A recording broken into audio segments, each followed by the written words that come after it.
de la région sont là avec nous sur ce plateau. Combattersou Nicolas Da, il est du groupe parlementaire UPC. Bienvenue. Merci. Tognene Anselme Sommet, député MPP, il est de la majorité. Bienvenue, M. Sommet. Merci, bienvenue. Et Kodjo Jacques Palinfo du groupe parlementaire Renouveau démocratique. Monsieur Palinfo, bienvenue. Pour une tribune de redevabilité des élus nationaux, la société civile a aussi un droit du regard. Nous accueillons pour cela Valère Da, psychologue de formation. Il est consultant, membre de l'association pour la facilitation et le développement communautaire basée dans la région du Sud-Ouest. Bienvenue, monsieur Da. Merci, cher invité, d'être là pour une heure d'échange sur les défis à relever dans la région du Sud-Ouest. Mais avant d'entrer dans le vif du sujet, nous allons à la découverte des députés de cette région, une région à 4 provinces, la Bougriba, le Ioba, le Numbiel et le Poni, avec 2 élus par province, des députés souvent interpellés par les électeurs. Suivons. Dans la région du Sud-Ouest, le mouvement du peuple pour le progrès MPP et l'Union pour le progrès et le changement UPC divise la poire en deux au soir des élections législatives de 2015. 8 députés de cette région siègent au Parlement burkinabé. Combattersou Nicolas Da de l'UPC et Kourbie Modibo Ouattara du MPP représentent la province de la Bougriba. Tonien Anselme Sommet du MPP et Gomio Bernard Sommet de l'UPC sont les élus du Yoba. Les électeurs de la province du Numbiel ont fait confiance à Olo Ferdinand Sommet de l'UPC et Norbert Sommet du MPP. Kodjo Jacques Palinfo de l'UPC et Bébé Justin Sip du MPP sont les porte-voix du Poni à l'hémicycle. Tous clament l'unité et la cohésion dans les rangs. Ça, tout de suite, je suis affirmatif. Il n'y a pas de problème entre les députés de la région, quelles que soient nos appartenances politiques respectives. Une fois que l'on se retrouve à l'Assemblée, la loi même est claire là-dessus, nous sommes des élus de la nation. Mais nous n'oublions pas que c'est ensemble que nous avons été élus par les populations de nos circonscriptions. On oublie les partis politiques et ensemble on essaye de conjuguer nos efforts pour faire aboutir les doléances des populations. Députés de la majorité ou de l'opposition, tous sont interpellés car des projets d'envergure annoncés pour le Sud-Ouest tardent à se réaliser. À l'entame, il y avait de grands projets qui avaient été annoncés, mais jusque-là, ça traîne, tels que le barrage de Ouessa, la voie numéro 11, et toutes les sollicitations partout. Moi, j'ai compris que, bon, député, là, ce n'est pas pour s'enrichir, c'est pour vraiment aider. Des députés unis pour booster le développement de la région du Sud-Ouest. C'est le souhait des populations à la base. Bon, sur le terrain, ça va dire, aucun député ne nous a approché, par exemple, pour dire voici j'ai telle action que je veux mener et j'ai besoin d'OSC en tant que, quand même, nous qui sommes des structures d'éveil, de sensibilisation aussi, ils auraient pu nous proposer des actions et nous aussi on allait voir comment est-ce qu'on pouvait les aider à mieux passer l'information pour que les populations soient imprégnées. Ça fait 5 ans qu'ils sont montés, mais à chaque fois les préoccupations du Numbiel ne sont pas portées au haut niveau. On les suit à l'Assemblée, à chaque fois quand il y a les questions et les préoccupations, mais on n'a jamais senti, carrément moi je n'ai jamais senti un député du Numbiel poser les préoccupations réelles du Numbiel. La province du Numbiel enclavée est la principale voie d'accès, la nationale numéro 11, en état de dégradation avancée. Un véritable malaise pour ces élus. Même avec l'arrivée du Premier ministre à Batié, vraiment les populations ne sont pas contentes des réponses qui ont été données. Parce que nous pensions que, on pensait que la route quand même, Gawa-Batié, quand même pouvait voir le jour. Mais jusque-là, parce que la dernière fois à notre séance plénière, j'ai posé la question au ministre des infrastructures qui nous a laissé entendre que c'est la Chine populaire qui doit s'occuper de cette voie. Or, avec l'histoire du coronavirus, vraiment, nous, on pensait que l'État allait faire un effort pour quand même joindre Batié à Gawa, à la région. Les interpellations, ce n'est pas ce qui se manque, mais souvent on n'est pas très bien compris. Il faut faire la part des choses, chacun joue son rôle. Celui qui peut faire des réalisations tout le monde sait que c'est connu, c'est peut-être l'État, c'est la mairie. Voilà. Le député, lui, son rôle, tout le monde sait que son rôle est ailleurs. Alors, il n'a pas de budget en tant que tel pour opérer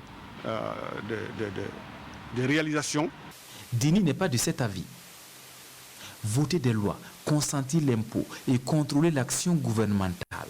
Le député doit aller au-delà de ses missions qui lui sont assignées. Après vous avoir fini de voter les lois, mais quand même, faites quelque chose. Voilà.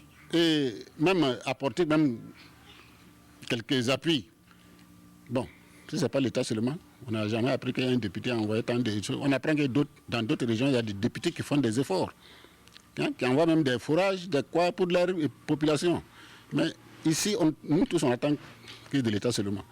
Donc c'est pour dire qu'ici, les députés, je ne suis pas contre eux, mais leur manière de travailler, en tout cas moi, ça ne me convient pas. Les députés du Sud-Ouest disent pourtant faire de leur mieux pour le développement de la région. Des actions individuelles et parfois collectives, mais pas assez aux yeux des populations pour qui l'élu national a un droit de regard et un devoir de redevabilité. Même pas des rencontres comme ça tenues, initiées par ces députés pour avoir aussi, j'allais dire, le besoin réel de nos populations. Mais lorsqu'on parle, on dit que bon, les besoins de nos communautés, là, c'est plus basé à la commune, c'est plus intéressé à un maire qu'à un député. Mais comme je dis, et chacun selon là où il se trouve là, on peut capter des relations, insérer que des relations, simples relations, faire des jumelages pour quand même la province et aussi les différentes communes. Mais concrètement, ça pour le moment, il n'y en a pas. Bon, nous sentons un certain nombre d'élus à l'hémicycle qui prennent la parole, mais parlant sur le terrain, nous les femmes, nous ne les sentons pas trop. Je le dis parce que nous attendons que les élus nous expliquent ce qui se passe réellement là-bas, parce que nous leur posons des doléances. Ces doléances sont pour la plupart relatives aux questions de développement et au bien-être des populations. Voilà ainsi présentée la carte politique des élus nationaux dans la région du Sud-Ouest. Tout de suite, réaction, honorable Nicolas Da. Merci. Je profite donc de cette tribune pour dire merci aux journalistes qui ont réalisé ce travail et encore merci aussi aux téléspectateurs qui nous écoutent. Ce qui a été dit ici, effectivement, traduit la compréhension que la population a du rôle du député. Mais est-ce que cette compréhension est la bonne? C'est la question qu'il faut se poser. Lorsque je vois un de nos frères qui dit que les députés ne se sont pas approchés des OSC pour demander leur appui en ce qui concerne leur mission de redevabilité, je trouve que ce n'est pas tout à fait exact. Parce que dans la société, chacun a un rôle précis à jouer. Les OSC, en tant qu'organisation de la société civile, elles ont leur rôle. Et nous, en tant que représentants de la population au sein de l'Assemblée nationale, nous avons notre rôle qui est comme l'a dit quelqu'un ici, de voter les lois, de consentir l'impôt et de contrôler l'action gouvernementale. Mais mis ensemble, nous devons faire en sorte que la conjonction des efforts soit au profit de la région. C'est vrai que le député a l'obligation de redevabilité, mais par ailleurs aussi, il faut dire que la population a l'obligation de demander des comptes aux députés. Est-ce que ce retour a été aussi fait? Valère Da, pour vous aussi, vous êtes sur le terrain, le rôle du député, est-ce que c'est bien perçu par la base? Tout le monde le sait, c'est voter les lois, consentir l'impôt et puis contrôler l'action gouvernementale. Est-ce qu'à la base, les gens comprennent ce que doit faire le député? Je voudrais revenir sur ce que l'honorable député vient de dire. C'est vrai que la population a le devoir donc d'aller vers le député pour savoir ce qu'ils font. Mais à mon humble avis, je pense que c'est aux députés de travailler de sorte à ce que ceux-là qui les ont fait confiance, ceux-là qui les ont élus, sachent réellement ce qu'ils font. Parce que lorsque vous allez, pour le citoyen lambda qui va voter, il vote, il se dit que le député part à Ouagadougou, c'est pour peut-être ramener des projets, c'est pour peut-être ramener, en tout cas, des réalisations pour son village, sa commune. Alors, lorsque celui-là qui joue le rôle ne part pas expliquer à la population à la base réellement qu'on sache quelles sont les possibilités qu'un député peut avoir, qu'est-ce qu'il ne peut pas faire sur le terrain, alors il va sans dire que le flou va rester, et ce flou-là, je crois que c'est de la responsabilité d'abord des députés d'expliquer à la population leur rôle exact pour ne pas qu'il y ait des confusions. Et je crois qu'aussi quelque part, lorsque les OEC ont interpellé, c'est ensemble qu'on peut peut-être expliquer à la population. Si les députés vont vers les OEC, ça veut dire que ça peut faciliter effectivement cette compréhension-là. Les OEC peuvent aider à mieux comprendre le rôle donc, des députés sur le terrain. Voilà. Incompréhension, mais tout de suite, la question qu'on se pose, Monsieur Sommet, est-ce que vous vous rendez compte à la base? Ça fait bientôt 5 ans que vous êtes à l'Assemblée. Quand vous êtes candidat, vous expliquez le programme de votre candidat à la présidentielle en termes de réalisation dans les différents domaines, eau, agriculture, élevage, santé, éducation. Donc on pense qu'une fois élu, le député doit pouvoir en tout cas, aider à la réalisation de ces choses-là. C'est ce que nous faisons au quotidien. Les différents ministres le savent, ils sont tout le temps embêtés par les députés. Non seulement il y a les questions orales, les interpellations à l'Assemblée, mais nous leur rendons visite dans les bureaux, parfois même en synergie ensemble. La redevabilité, elle se fait. C'est peut-être les formules qui changent d'un député à l'autre. Sinon, mais quand vous êtes élu, vous retournez constamment à la base et vous remarquez que le député, c'est quelqu'un qui est toujours assailli. Honorable Palinfo, au niveau du PONI, vous êtes un élu du PONI, c'est le MPP et puis l'UPC, Renouveau démocratique, majorité et opposition. Comment vous rendez compte à la base, parce que vous devez le rendre compte? Tout à fait. Merci beaucoup. Non, majorité, opposition, bon, ça ne s'entend pas comme ça. Une fois que vous êtes élu, une fois que vous êtes élu, bon, et comme l'a relevé le grand frère, vous êtes un élu national. Et par rapport à ça, vous portez les préoccupations de toute la nation. Au niveau du PONI, le député Sib et moi, nous sommes toujours en synergie d'action ensemble pour porter en tout cas les problèmes, les difficultés de notre province. Donc à ce niveau, il n'y a vraiment aucun problème. Maintenant, je voudrais revenir un peu sur la perception du rôle du député. Les OEC doivent travailler en tandem avec les députés. Voilà. Qui fait le pas? C'est là la question. C'est qui fait le premier pas? Non, il n'y a pas de qui fait le premier pas.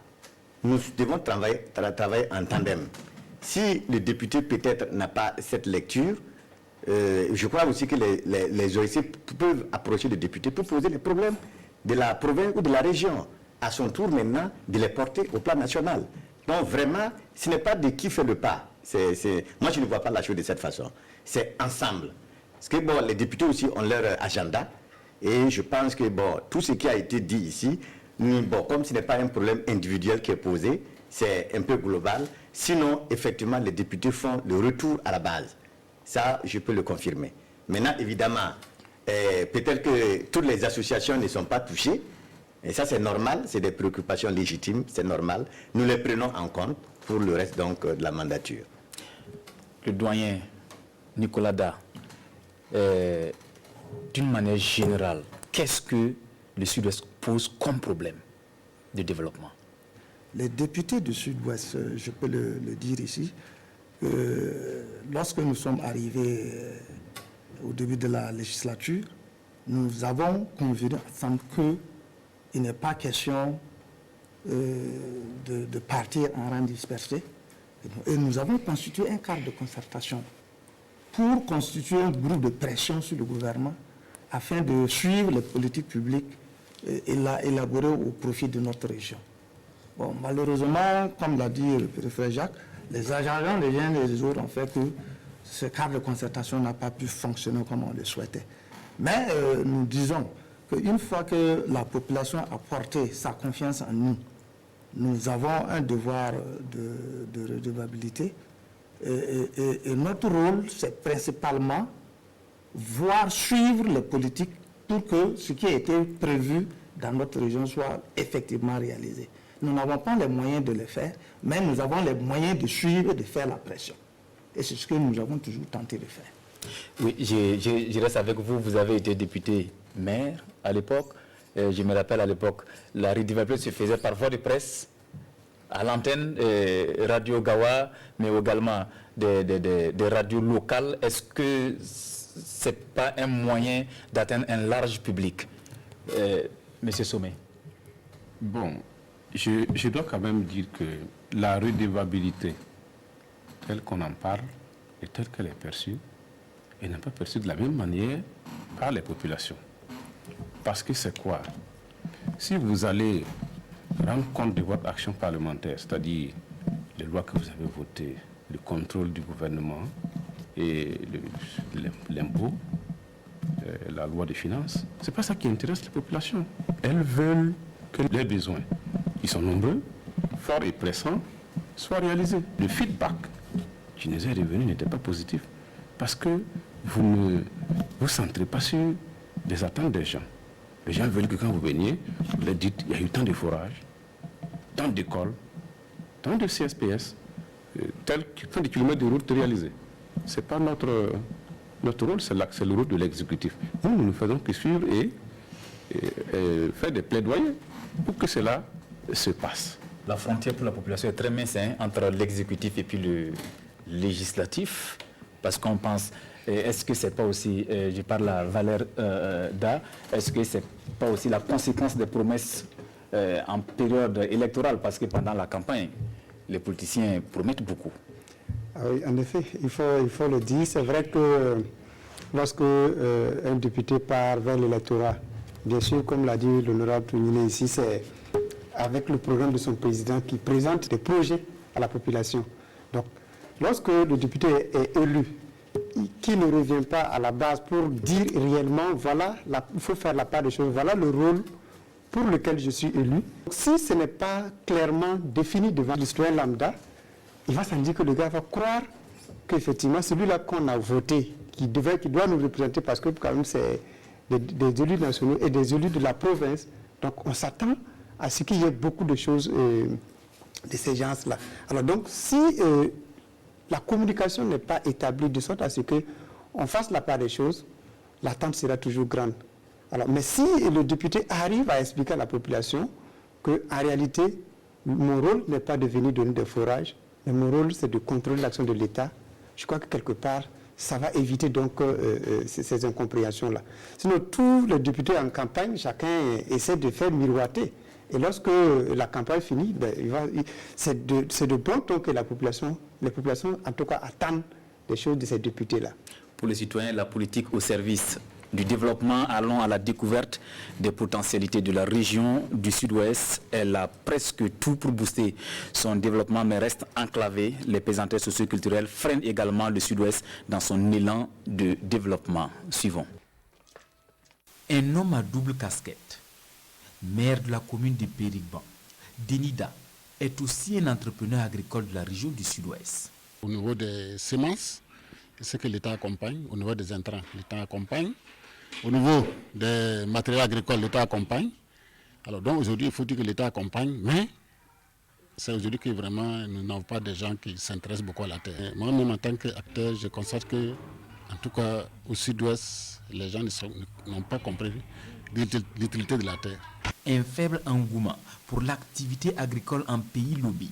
Le Sud-Ouest est pourtant l'une des régions les plus arrosées du Burkina, propice à l'agriculture, avec plus de 68 000 hectares de bas-fonds aménageables sur l'ensemble des 28 communes réparties dans les provinces de la Bougriba, du Yoba, du Numbiel et du Poni.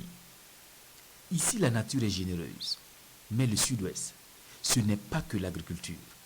Une biodiversité impressionnante, avec des produits forestiers non ligneux en abondance.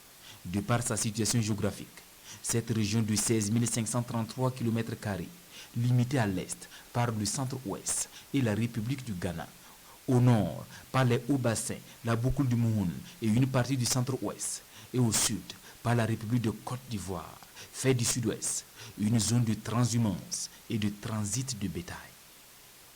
3 sociétés industrielles d'exploitation minière ont pris leur quartier au sud-ouest. et plus de 40 sites artisanaux d'or répertoriés en 2019. De l'or, mais aussi du cuivre à exploiter dans cette région. Le charme du pays Lobi est surtout son attachement à la tradition. Une culture toujours vivace et une destination privilégiée pour les touristes. Les ruines de l'Europénie, devenues un patrimoine mondial. L'Europénie parce que c'est le premier site qui est classé au niveau de l'UNESCO, au niveau du patrimoine mondial. Mais je pense que quand les touristes arrivent ici, nous avons d'autres sites dont on leur permet donc de visiter, à l'exemple donc du musée où nous sommes actuellement, à l'exemple également des sanctuaires des rois Gants. Nous avons donc beaucoup d'autres sites. Nous sommes donc en train donc de travailler progressivement à faire donc la promotion donc des autres sites, au-delà donc de l'Europénie seulement. Le pays Lobi est devenu au fil des années une zone de brassage culturel où cohabitent plusieurs groupes ethniques aux côtés des Lobi, des Birifor, des Dagara et des Gants. Des sociétés à double descendance parentale, à consonance matrilinéaire, composées de 51,96% de femmes, selon les projections 2019 de l'INSD. Une population en majorité jeune, avec 64,79% de jeunes ayant moins de 25 ans, qui croupissent cependant dans le chômage et la pauvreté. La population est estimée en 2019 à environ 891 529 habitants, dont le seuil de pauvreté au niveau de la région du sud-ouest est d'environ 41,7% et le taux de croissance démographique 2,5%. L'analphabétisme est là, la femme du milieu rural, c'est un obstacle pour notre époque. Et il y a l'autonomisation même. C'est vrai qu'on se bat depuis un certain nombre d'années pour l'autonomisation économique et sociale de la femme. Mais là, le problème se pose toujours. Depuis très longtemps, vous avez dû constater le faible taux de scolarisation de la région. Or, c'est à travers l'éducation que les changements sont faciles et en ce temps, ça amorce aussi le développement. Donc, c'est un facteur qui a un peu freiné le développement de la région. Ensuite, il y a eu quelques petits problèmes, peut-être de mentalité aussi. Ce qui sape les efforts de développement et le vivre ensemble dans cette région où les crises communautaires sont récurrentes. Les choses piétinent, même si le PNDS, référentiel de développement, est à un taux d'exécution financier de 74,47%, contre un niveau d'exécution physique de 56,4% au sud-ouest. Une région enclavée. C'est de travailler à désenclaver la région à travers l'amélioration de l'état des voies. On a assez de voies qui sont dégradées et le bitumage des tronçons Kwere, Batié, Gawa, Banfora, Gawa, Nako, frontière du Ghana, Ouagadougou, Wessa, Léo. Et également la construction d'un pont sur le Moun.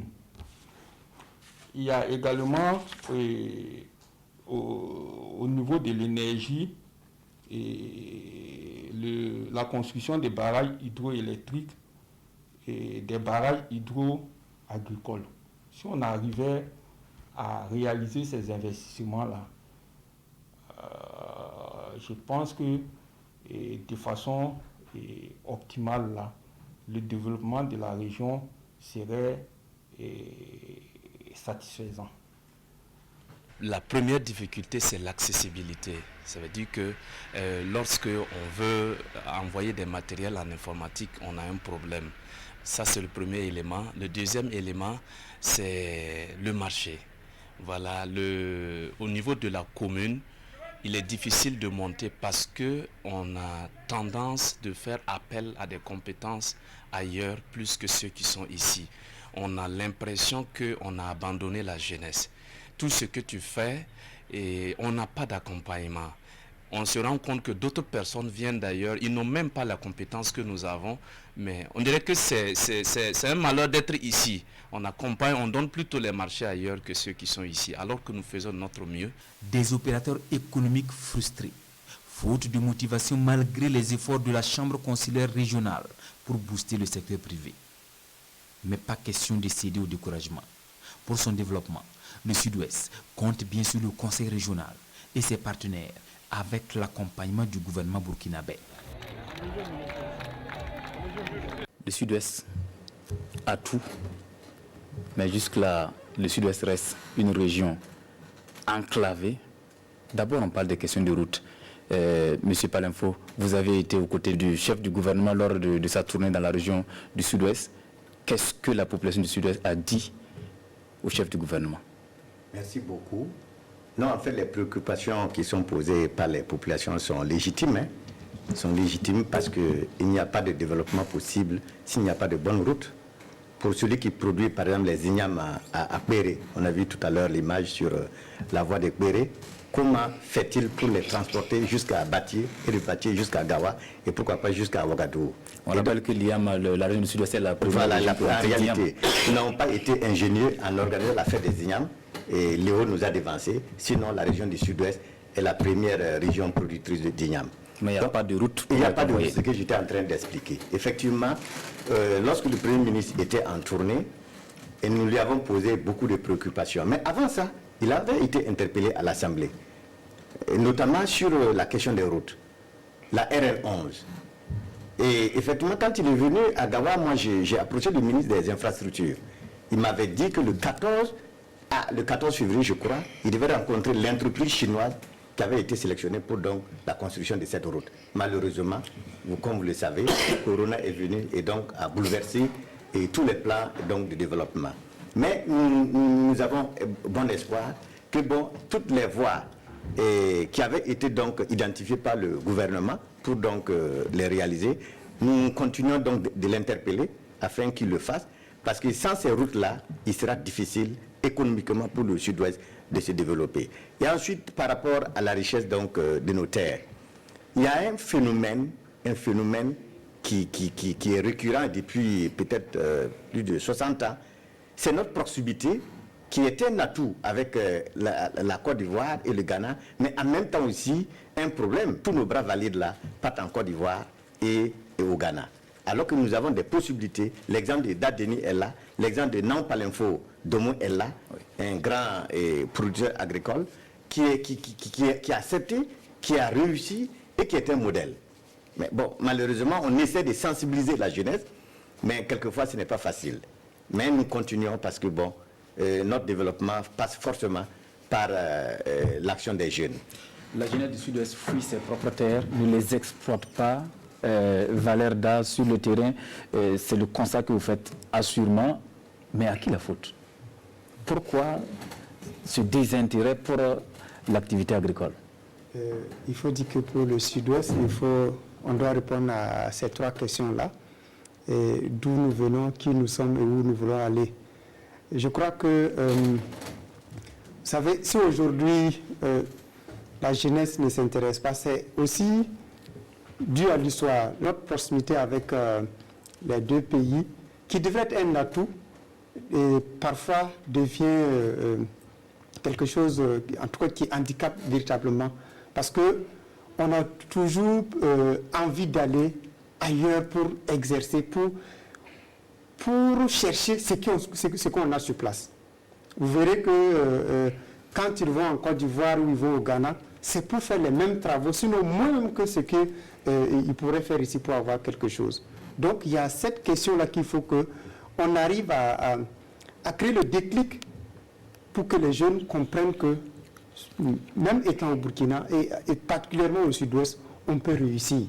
Et ce déclic-là tarde à venir. Et j'ai dit que nous devons savoir qui nous sommes, parce qu'il faut que nous osons nous poser les questions, les véritables questions, et voir qu'est-ce qu'il faut faire véritablement pour qu'à l'avenir les choses puissent changer. Il y a beaucoup de choses qu'il faut qu'on arrive donc à inculquer au niveau de la jeunesse pour permettre que, en tout cas, on puisse s'approprier, n'est-ce pas, cette potentialité-là et voir comment faire qu'en sorte on puisse développer la région du Sud-Ouest.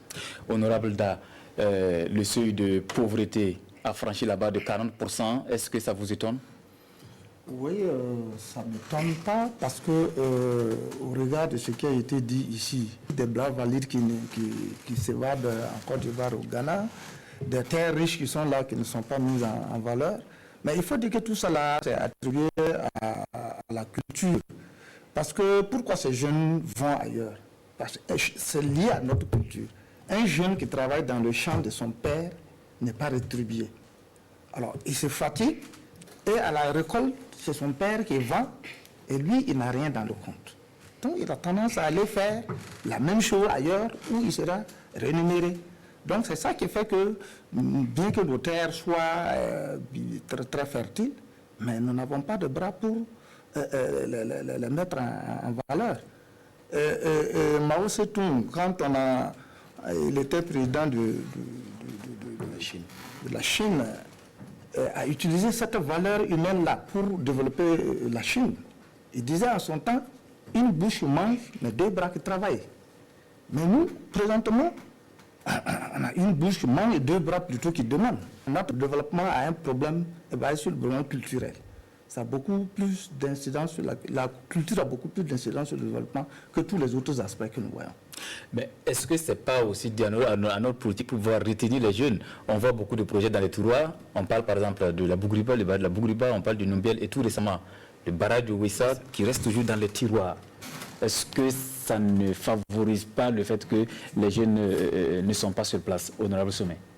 En fait, je pense que la principale difficulté est liée même à la pénibilité du travail de la terre. Monseigneur Anselme Titerman Sanon l'a dit. Il a dit que c'est vrai que Dieu a dit que l'homme se nourrira à la sueur de son front, mais il n'a pas dit qu'il doit le courber. Quand vous voyez notre région, les pluies tombent dès le mois de mars. Donc nous avons à peu près de mars à octobre. Nous sommes en saison pluvieuse. Donc l'herbe commence à pousser. Et nous constatons un très faible équipement agricole. Ce sont des instruments aratoires traditionnels comme les dabas, les houes, qui sont toujours utilisés. Donc il est très difficile pour ces jeunes, même si c'est une terre riche, de pouvoir tirer l'épingle du jeu. Ce qui explique en partie l'exode rural et l'exode vers d'autres pays. Mais je pense que s'il y a un accompagnement en termes d'équipement, en termes de formation, parce que le métier de la terre, ce n'est pas ce qu'on exerce quand on a échoué partout. S'il y a cet accompagnement, nos jeunes peuvent être attirés par la terre. C'est ce qui nous manque. Et vous avez parlé tout à l'heure des barrages de Wessa, de la Bougriba, qui sont de vrais potentiels de développement. Parce que si ces barrages sont aménagés, nous avons des milliers d'hectares qui peuvent être exploités 3 fois dans l'année. Sur les 12 mois, à raison de 4 mois, disons, le cycle de production, on peut produire du riz, du manioc 2 fois, du riz 3 fois, du maïs 3 fois, si c'est terre. Mais comme vous l'avez dit, à maintes reprises, on a posé les premières pierres de ce barrage. Le barrage de Wessa, je pense que c'était le 13 août 2013, si je m'abuse, que le Premier ministre Luc Adoltaou a posé sa pierre. Ce n'est pas encore chose. Quant à celui de la Bougriba, c'est le Premier ministre Kadri qui, depuis 2000, je ne me rappelle plus encore de l'année, a posé la pierre. Et jusque-là, c'est dans les tiroirs. Donc il y a autant de raisons qui font que les jeunes ne peuvent pas s'adonner à la terre, qui est pourtant attractive et qui peut être une vraie source de génération de revenus pour eux. Des dossiers d'envergure, comme l'honorable Sommet l'a dit, restent dans les tiroirs, mais est-ce que vous interpellez assez par rapport à ces projets-là, député Palinfo? Oui, on interpelle le gouvernement. Je me rappelle, c'est l'année passée, les 8 députés, on devait en tout cas aller à 8, pour interpeller le ministre de l'eau par rapport à ces grands barrages qui devaient être réalisés aussi. Il nous a reçus. Et en tout cas, nous avons pesé de tout notre poids pour qu'il en soit ainsi, pour que vraiment ces barrages puissent être réalisés au profit vraiment de notre région et vraiment au profit de la jeunesse. Et promesse nous avait été faite que bon, les choses allaient bouger d'un moment à l'autre. Mais effectivement, il n'y a pas très longtemps, le ministre, je crois que c'est l'année passée aussi, il a fait un déplacement sur sur le site du barrage de Ouessa, mais ils ont parlé il faut recalibrer les études de la facilité qui avaient été prévues, bon, compte tenu des contingences financières, je crois, et du problème du site aussi, il fallait donc revoir. Donc, nous l'avons interpellé par des questions orales sur ces questions, et bon, on nous a toujours rassurés, tout comme d'ailleurs la question de la RN11 là, est revenue plusieurs fois à l'Assemblée, mais les gens oublient que ce n'est pas nous qui réalisons. Nous, on a un rôle d'interpellateur. Maintenant, c'est au gouvernement de réaliser, mais nous mettons la pression sur lui. Mais par contre, bon, peut-être que les populations ne savent pas effectivement ce que nous faisons, mais nous faisons beaucoup d'interpellations. Et nous sortons aussi sur les sites. Beaucoup d'interpellations, Valère, mais ça ne change pas à la base. On fait même de ne pas savoir que le député fait quelque chose. Aujourd'hui, vos députés, d'une manière ou d'une autre, se sentent un peu impuissants face à la situation. Est-ce qu'il n'y a pas possibilité de mobiliser même là-bas sur les questions de développement? Comme vous l'avez dit sur la question de l'agriculture, les gens ne s'intéressent pas assez à l'agriculture. Est-ce que ce n'est pas un problème de mentalité même qui se pose? Exactement. Hein? J'allais même revenir là-dessus. C'est un problème de mentalité. Et il faut retravailler les mentalités. Sinon, quels que soient les députés qui seront élus, le même problème va se poser. Ce n'est pas une question de X ou de Y. Non, il faut retravailler. Et ça demande, c'est vraiment au niveau de l'État. Au niveau de l'État, moi je dis qu'il faut repenser même notre système éducatif. Tout commence par là. C'est tant qu'on ne va pas repenser notre système éducatif, il y aura 1000 députés après nous, mais les choses vont probablement être sur le même point. Donc il faut retravailler les mentalités pour que les gens comprennent que bon, ce n'est pas celui qui va à la terre là, ce n'est pas un échec. Voilà, c'est une source d'employabilité énorme. Mais il faut que nos jeunes acceptent aussi de retourner à la terre. Commencer petit à petit. Celui qui a un projet là, il faut le commencer petit à petit et essayer de voir comment on peut le faire grand. Non, pas l'info dont on parle chaque fois sur le plan international RFI là. C'est mon cousin. Il a commencé tout petit. Et aujourd'hui, au plan international, il est connu. Donc il faut accepter aussi le sacrifice. Ouais. Mais il faut un travail de fond sur nos mentalités. Comme vous l'avez dit, non, pas l'info, il allait à l'université, il s'est auto-formé sur la question et aujourd'hui, c'est un grand entrepreneur agricole qui évolue avec des filières qui organisent des producteurs. J'y reviens sur des ressources inexploitées dans la région. Vous avez vu dans les images, le barrage de Bapla par exemple, assez d'eau, mais aux alentours presque rien. Et pourquoi c'est comme ça, Valère? Oui, tout à l'heure je disais, il faut qu'on sache qui nous sommes. Et tout à l'heure, quand on a parlé de la question de changement de mentalité, je crois que c'est assez important. Et la jeunesse du Sud-Ouest de façon globale, et je peux dire que le goût du risque n'est pas ancré dans leur façon de faire. Donc si bien qu'il est difficile pour les jeunes de se lancer dans une entreprise où ils ne sont pas sûrs d'y arriver. Alors donc, je crois qu'il y a ce changement de mentalité-là qui doit s'opérer véritablement pour permettre que l'entrepreneur, le goût de l'entreprise puisse vraiment prendre effet au niveau du Sud-Ouest. Qui nous sommes, il faut le dire. Et le jeune du Sud-Ouest, c'est celui-là qui va difficilement vers les institutions financières pour prendre un crédit, par exemple, pour pouvoir réaliser, parce que c'est dans notre culture, vous verrez difficilement des gens aller prendre des crédits pour travailler. Ailleurs, vous verrez que les jeunes vont toujours aller vers les institutions, quels qu'en soient les moyens, pour pouvoir donc, en tout cas, se débrouiller comme on le dit. Alors, et quand on lui prend garde, ça veut dire que, ou quelque part, aujourd'hui, l'agriculture, ce n'est pas quelque chose que les jeunes pensent qu'on peut réussir dedans. Il faut bien des modèles comme il a su bien citer Naom Palinfo, qui est quelqu'un qui est un modèle de réussite vraiment au Sud-Ouest dont beaucoup de jeunes pourraient s'en inspirer. Malheureusement, et comme je l'ai dit, les jeunes préfèrent aller au Ghana ou en Côte d'Ivoire faire du boulot plus que ce qu'ils ne font au profit d'autres personnes. Mais voilà. Le constat est que le Sud-Ouest ne crée pas les conditions pour attirer les entrepreneurs agricoles sur la question. Quand certains vous diront que c'est une région de crise, on se rappelle la crise de Yirofula, on se rappelle Bapla, on se rappelle Tonka, qui font fuir certains qui veulent entreprendre. Les gens ont peur d'investir au sud-ouest. Est-ce que, honorable Da, est-ce que ça ne vous inquiète pas?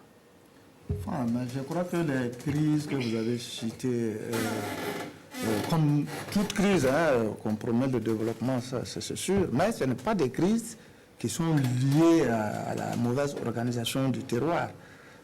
C'est des crises qui sont carrément basées sur les conflits entre producteurs agricoles et éleveurs, producteurs et pastoraux. C'est des crises qui sont basées sur le foncier, des crises qui compromettent le développement, mais ça ne veut pas dire que nous ne faisons pas un effort pour organiser la gestion du terroir. Je peux dire que c'est au sud-ouest qu'on constate qu'il n'y a pas de vente de terre comme ça. Nous sommes prêts à louer les terres aux gens, mais les ventes de terre sont beaucoup plus rares au sud-ouest que ce que nous connaissons ailleurs. Justement, parlant de crise, la saison pluvieuse rime avec les conflits entre agriculteurs et éleveurs, c'est encore la saison pluvieuse. Est-ce que, sur ce volet, l'élu national regarde la base? Est-ce qu'il y a des actions de sensibilisation? Est-ce qu'il y a des sorties? Ou même à l'Assemblée, il y a des commissions d'information. Est-ce que le Sud-Ouest a été concerné, honorable Sommet? Si cette question précise, d'abord par rapport aux crises liées à la terre, nous venons la semaine dernière de faire une sensibilisation à travers des émissions radiophoniques avec l'accompagnement de Procab sur cette question dans les 4 provinces. Tous les 8 députés que nous sommes, nous avons été animés des émissions avec les directeurs provinciaux de l'élevage et de l'agriculture, parce que nous sommes à l'entame de la saison, où nos populations ont eu à intervenir pour expliquer les causes, et ensemble, nous avons essayé de poser les jalons pour éviter que ces crises ne se répètent cette saison. Maintenant, vous savez que la terre, elle ne se donne pas pour appropriation, elle se donne pour exploitation. Et au sud-est, elle ne se vend pas. Elle ne se vend pas. Parce que c'est même un bien commun, ce n'est pas un bien individuel.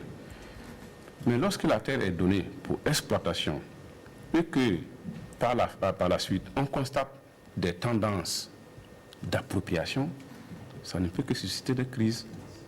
Lorsque vous mettez à planter des arbres, à les borner, ça veut dire que vous êtes devenu le propriétaire terrien. Et ça suscite une méfiance de la part de ceux qui vous ont cédé cette terre. Mais tant que vous exploitez vos terres, des années et des années, personne ne vous perturbera. Parce que même les conflits dont on parle, ce n'est pas seulement entre autochtones et allogènes, mais entre autochtones même, entre frères de la même famille, ces conflits surviennent. Donc la terre est un bien délicat, dont la gestion est assez délicate, et on ne peut pas éviter les conflits autour de cette question. On va repartir sur le terrain dans la région pour donner la parole aux citoyens, parce que vos électeurs attendent beaucoup de vous pour les guider davantage, car ils croient à la région du Sud-Ouest. Suivons la parole aux citoyens. Est-ce que vous connaissez vos députés? Bon, en tout cas, les députés, franchement, si je dis je les connais comme ça, non. Au début des élections, on les voit, mais après les élections, bon, les choses sont là, bon, ça ne bouge plus. Pourtant, au début, on dit on va faire cela, mais après, bon, on ne comprend plus rien, on ne sait pas. En ce qui concerne le développement de Batié, vraiment, on est fatigué, très fatigué. Depuis Belle Lurette, on nous promet qu'ils vont faire la voie.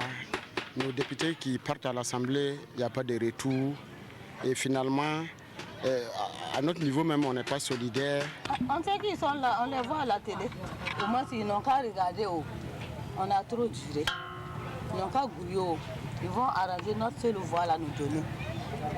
Au moins, on saura que Batié est développé. Sinon, il n'y a pas de... Vous venez, vous avez vu la voie, non? Avec ça, on va se développer comment? Ils n'ont qu'à ouvrir l'œil. Et puis voir comment les autres députés ont fait pour développer leur coin. Et puis nous aider à faire pour nous aussi comme ça. C'est vrai au niveau de la province de Pony. Bon, je ne peux pas en tout cas mentir. Je ne vais pas aussi condamner quelqu'un. Certainement, les gens posent les actes de développement que je ne vois pas. Voilà, de façon concrète. Mais sinon, à mon humble envie, je n'ai pas encore vu une action de façon concrète posée au niveau de la province de Pony en faveur de nos populations. Pour que les choses puissent aller dans la région du Sud-Ouest, il faut de l'entente. Parce qu'actuellement, là, on parle et on tourne autour du pot. Il n'y a pas de l'entente. Parce que quand on parle de politique, il faut parler de la jeunesse. Et c'est vrai qu'on n'est pas forcément du même parti politique, mais en ce qui concerne le développement de la province, on doit être ensemble. Bon, nous, populations qui sont là présentement, on cherche un développement pour notre pays. Mais seulement les députés qui sont là, on a 2 députés au niveau des Dano. Bon, je crois qu'il y a un grand changement par rapport à l'époque.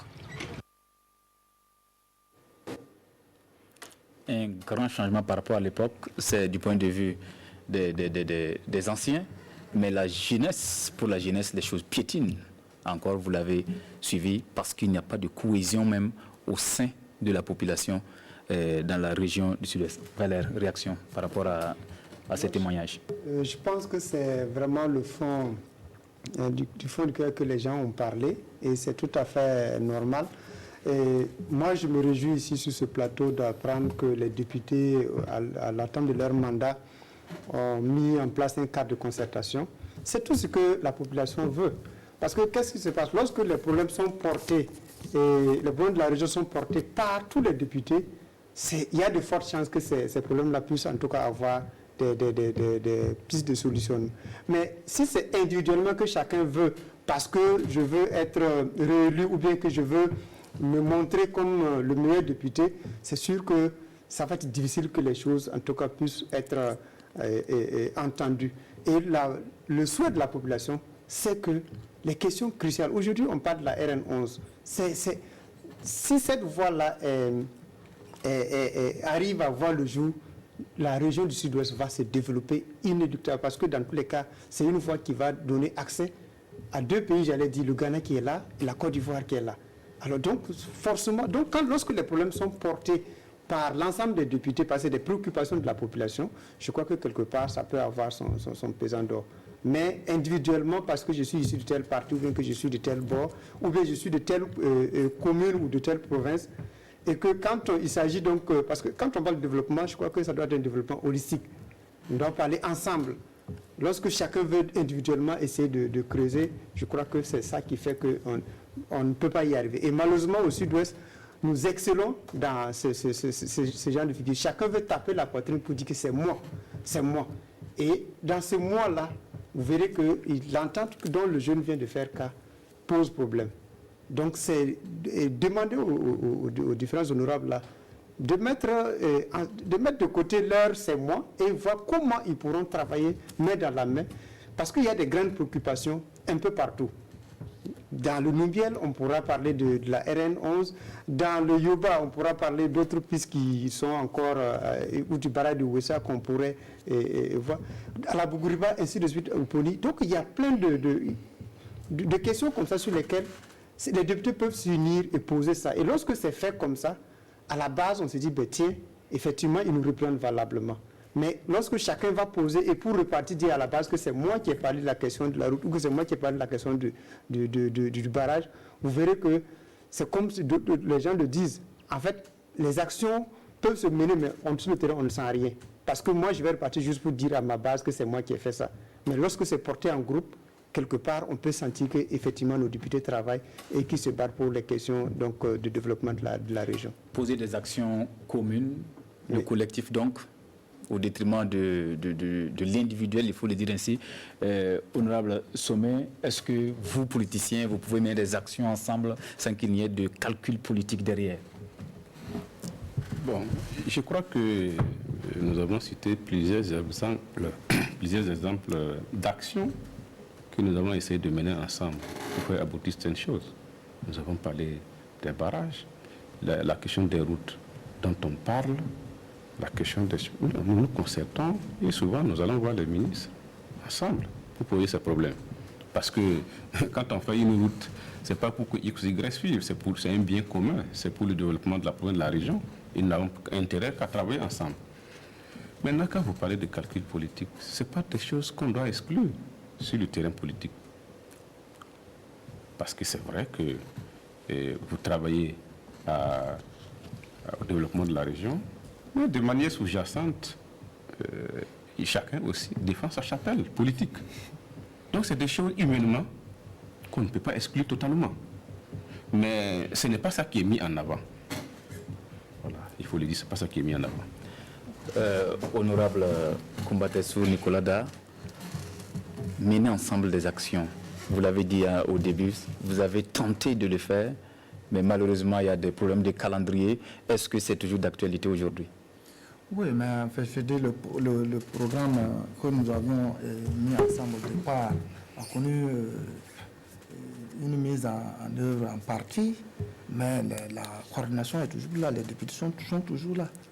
C'est vrai que nous ne sommes plus dans le même cadre politique, mais nous, députés de la région, notre cadre de concertation demeure et il suffit de le faire fonctionner. Et malheureusement, on tire vers la fin de notre mandat. Il faut dire aussi que c'est moi qui coordonnais, qui était le président de la coordination, mais à un moment donné, j'ai été très handicapé par un problème de santé, ce qui a fait que, en partie, la coordination n'a pas très bien marché. Beaucoup de défis pour l'équipe qui va venir. Ça peut être vous ou d'autres de la région. C'est l'une des régions où le parti au pouvoir, l'UMPP et puis l'UPC sont presque à égalité côté législatif, parce qu'on a 2 députés par région. Au niveau du Numbiel, on a l'UPC et puis l'UMPP. Idem pour le Yoba, idem au niveau de la Bougriba. Est-ce que ça a ses avantages? On n'aura pas l'info. Oui, ça a ses avantages, oui. Mais pour revenir à votre question sur la coordination, là, nous avons mené plusieurs activités ensemble. Voilà. Moi, je ne vais pas jeter l'anathème sur cette coordination, parce que nous avons mené plusieurs missions ensemble avec les 8 députés à Gawa, par rapport à des forats, par rapport à des grandes réunions, pour montrer notre unité. Ça, nous l'avons fait durant tout le mandat. Maintenant, peut-être que nous n'avons pas fait assez de bruit autour de ces actions, mais nous n'avons pas assez communiqué. Vous n'avez pas assez communiqué et voilà, ça se ressent parce que ça je le reconnais. Voilà, le micro total d'argent, voilà, on ne vous sent pas assez. Voilà, nous avons été à Dano, nous avons été à Djibou pour des actions à Gawa. Nous avons fait plusieurs missions ensemble, communes ensemble. Maintenant, oui, par rapport à la parité, c'est une parité parfaite. Vous avez dit, non, c'est une parité parfaite des élus entre le MPP et l'UPC. Oui, ça a ses avantages, puisque l'opposition aussi est là pour contrôler, si j'allais dire, le système politique qui gère le pouvoir. Et par rapport à ça, oui, avoir des députés de l'opposition, c'est une bonne chose. C'est une bonne chose parce que ça quand même régule un certain nombre de situations, parce que bon, l'opposition pourrait interpeller ceux qui gèrent le pouvoir par rapport donc, à la manière donc, de gouverner le pays. Donc cela a ses avantages. Voilà. Qui parle de développement parle de priorité. Si aujourd'hui on doit refaire les choses au sud-ouest, où est-ce qu'on doit mettre l'accent? Je parle aux OSC. L'accent, c'est d'abord la formation de la jeunesse, parce que, comme on dit, pour tout développement, c'est la jeunesse qui est le fer de lance. Il faut donc chercher à former et à surtout voir comment sensibiliser cette jeunesse-là à s'approprier donc les principes de l'entrepreneuriat. Et ensuite, là où il faut mettre l'accent, c'est surtout les voies, parce que une région, c'est l'une des rares régions où il n'y a pas de voies qui desservent, en tout cas, qui desservent donc toute la région, parce que c'est l'une des rares régions où vraiment vous avez des difficultés pour aller d'un point A à un point B. Et c'est, comme on l'a dit, l'une des régions les plus arrosées. Alors, si vous n'avez pas, même si vous produisez et que vous n'avez pas de voie pour transporter, c'est difficile. Et là où il faut aussi mettre l'accent, c'est surtout cette question du foncier, parce que nous sommes en train de dire qu'il faut investir, il faut mettre l'agriculture, mais il faut sécuriser les terres d'abord. Donc je crois que c'est des questions sur lesquelles, si principalement les voies sont donc ouvertes, ensuite il y a une formation au niveau de la jeunesse, on sécurise les terres, je crois que quelque part ça va amener, en tout cas la population, la région du Sud-Ouest en tout cas, à amorcer un développement futur. Pour le doyen des députés de la région, c'est quoi la priorité au Sud-Ouest? La priorité, c'est ce qu'il vient de dire. Il n'y en a pas deux, parce qu'une région, quand on cite les priorités, c'est en fonction des intérêts du moment et des intérêts de la population. Donc, ce qu'il vient de dire, effectivement, c'est la priorité. Il faut une formation adéquate donnée aux jeunes en matière d'entrepreneuriat, parce que même si les jeunes ont des moyens financiers et qui n'ont pas les compétences pour la gestion de ces moyens, ça ne les amènera nulle part. Le désenclavement est une réalité criarde dans notre région, surtout entre le Poni et le Ghana, et les routes sont exécrables. Donc moi je pense que le désenclavement est une des priorités à mettre à l'appui du développement. Et puis bon, le foncier sécurisé, parce que tant que la sécurisation du foncier ne sera pas une réalité, les gens auront toujours peur de venir investir chez nous. Voilà. Donc, si on arrive à mettre en œuvre la loi sur le foncier rural, qui, en mettant l'accent sur la sécurisation du foncier, ça va attirer les investisseurs, tous ceux qui veulent faire de la terre une richesse. L'actualité est à la pandémie du coronavirus. Il y a eu des cas à Dano. Heureusement, ça a été jugulé. Vous, élus, naturellement, vous vous êtes mobilisés. Honorable Sommet, quelle a été votre contribution? Il n'y a pas de la contribution de l'élu national. Nous sommes 2 députés au niveau de Yoba. Et je crois que dès que le cas a été signalé à Dano, nous nous sommes concertés, nous avons apporté un appui à l'ensemble des formations sanitaires de la province, voilà, pour la mise en œuvre des mesures barrières. Mais en plus, nous avons sensibilisé quelques ressortissants. Les ressortissants, ils se sont également mobilisés pour apporter leurs contributions à la lutte contre le Covid-19. Au niveau du PONI, il n'y a pas de cas, mais le PONI a joué la carte de la prévention.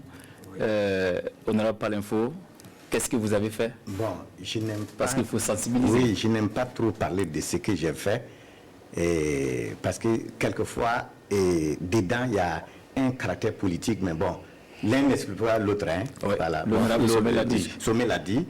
Non, nous avons apporté du soutien, hein, quelques lave-mains, mais c'est sur ce plateau que peut-être les gens vont le découvrir, parce que je n'en ai pas fait cas. Alors donc des lave-mains dans plusieurs villages de la commune. Nous avons apporté aussi un soutien conséquent avec notre grand frère Wali à la coordination régionale de lutte contre le coronavirus, et particulièrement aussi à Batié. Et quand même, c'est des sommes assez importantes. Mais nous n'avons pas communiqué là-dessus parce que nous estimons que bon, c'était notre rôle. Et on n'avait pas besoin de faire une publicité là-dessus. Mais nous l'avons fait. Mais les efforts se poursuivent toujours. Voilà, les efforts se poursuivent toujours. Action parlementaire, votre émission du jour consacrée à la région du Sud-Ouest s'achève. Merci, chers invités, pour vos différentes contributions. Une tribune voulue par la représentation nationale à travers le PROCAB et ses partenaires techniques et financiers avec la complicité de la RTB. Merci de la fidélité.